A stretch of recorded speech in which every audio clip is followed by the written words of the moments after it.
Rok 1866 priniesol do strednej Európy krvavý prusko-rakúsky konflikt, ktorý navždy zmenil politickú mapu vtedajšieho kontinentu. Zatiaľ čo na rozľahlých pláňach a obrovských poliach v Čechách hrmeli ťažké delá a tisíce unavených vojakov padali do prachu, na úplnom okraji tohto gigantického stretnutia sa odohral celkom iný, zdanlivo drobný príbeh. Hlboké horské lesy severozápadných Kisúc sa stali svedkom udalosti, ktorá mala obrovský historický dosah. Na severe územia dnešného Slovenska ležala rozsiahla obec Turzovka. Jej formovanie a história sa začali písať už v roku 1598. O 4 roky neskôr, 21. februára 1602, vydal palatín Juraj Turzo zakladaciu listinu pre prvých osadníkov a Valachov. V 40. a neskôr v 60. rokoch 19. storočia obyvateľov Turzovky decimovali opakované smrteľné epidémie cholery.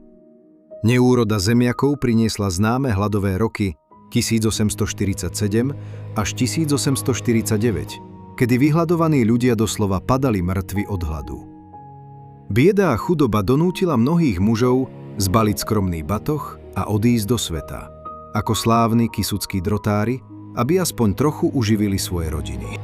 Začiatkom júla 1866 obloha nad Turzovkou stmavla a krajinu bičovali silné búrky. Miestni bohabojní obyvatelia s hrôzou a strachom hľadeli na krvavo-červené zore, ktoré sa objavili nad vrcholom hory Gírová. Starí ľudia vo svetle bleskov potichu šepkali, že toto temné znamenie neumylne veští príchod krutej vojny. Títo chudobní roľníci netúžili po žiadnych bitkách. Vojna pre nich znamenala len smrť, prienenie, hlad a násilné rekvírovanie dobytka. V tomto istom čase, ďaleko za hranicami, pruský kancelár Otto von Bismarck spriadal tajné politické plány na oslabenie viedenského dvora. Zabezpečil štedré financovanie pre tzv. Uhorskú légiu, ktorú tvorili naverbovaní zajaci a exulanti. Jej veliteľom sa stal slávny generál Juraj Klapka, hrdina revolučných bojov z rokov 1848 a 1849. Légia dostala do výbavy nákladné tmavomodré husárske uniformy s jasným červeným šnurovaním, ktoré mali medzi pospolitým ľudom vyvolať psychologickú eufóriu a plamene revolúcie. Politickí emigranti naivne snívali utopické sny o tom, že len čo so zbraňami v rukách prekročia hranice, masy chudobných roľníkov s kosami sa k ním okamžite a s obrovským nadšením pridajú. Tento kabinetný plán, zrodený v zahraničných salónoch, však tragicky ignoroval drsnú a hlboko zakorenenú realitu kisuckých hôr. Obyvatelia Turzovky si veľmi dobre a živo pamätali revolúciu, počas ktorej práve tu stála cisárska armáda a slovenskí dobrovoľníci, ktorí bránili dediny pred odvodmi do uhorskej armády. Dňa 3. augusta 1866 v ranných hodinách začala Klapkova légia namáhavý peší presun cez drsné a hlboké karpatské hrebene. Rozbahnené a neustálým dažďom úplne zničené horské chodníky vojakov nesmierne fyzicky vyčerpávali.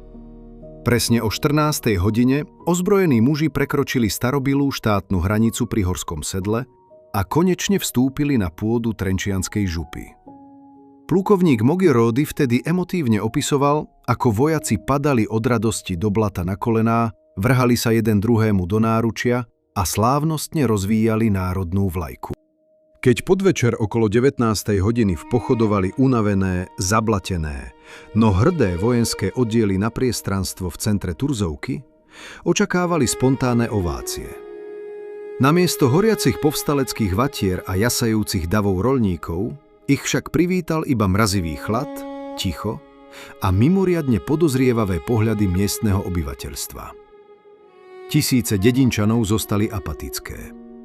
Cudzia, pestrofarebná uniforma pre nich vôbec nebola symbolom slobody, ale skôr stelesnením hrozby, rabovania a nebezpečenstva, ktorému ani jazykovo nerozumeli.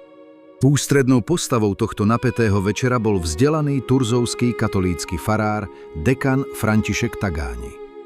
Tento rodák z Oslian, narodený 31.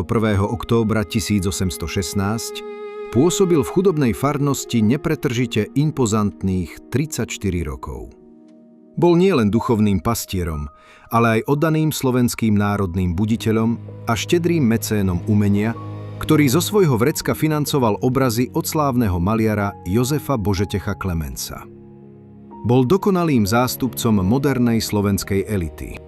Keď sa ozbrojení velitelia v modrých uniformách zjavili v dedine, farár Tagáni zachoval absolútny, priam železný pokoj.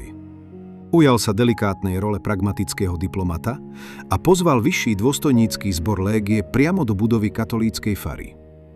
Srdečným privítaním, otvorenou komunikáciou a bohatým pohostením dokázal nervóznych a ozbrojených mužov pri svite sviec upokojiť.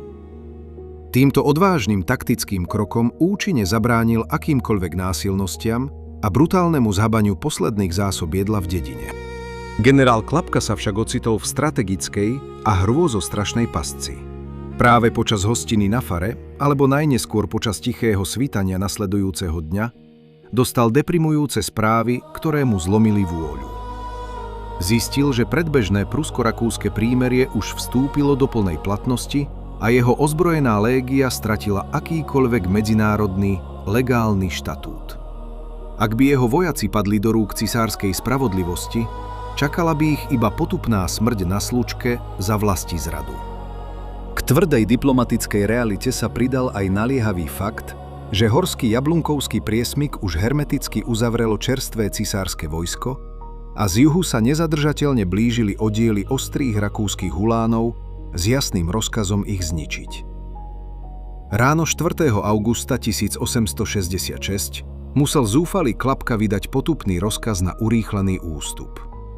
Frustrovaní vojaci opúšťali územie Turzovky rovnakou zablatenou horskou cestou, pričom zo strachu pred smrťou mnohí zahadzovali pušky a masovo mizli v hustých lesoch. Táto krátka vojenská expedícia, ktorú Lajos Košut neskôr s obrovskou zúrivosťou a trpkou iróniou nazval Turzovskou promenádou, znamenala definitívny a úplný koniec ozbrojených snách uhorskej emigrácie. Ilúzie o povstaní tvrdo narazili na realitu nezáujmu prostého slovenského ľuda k Nakysúciach. Turzovka tak dodnes zostáva svedkom rozplynutia jedného veľkého utopického sna.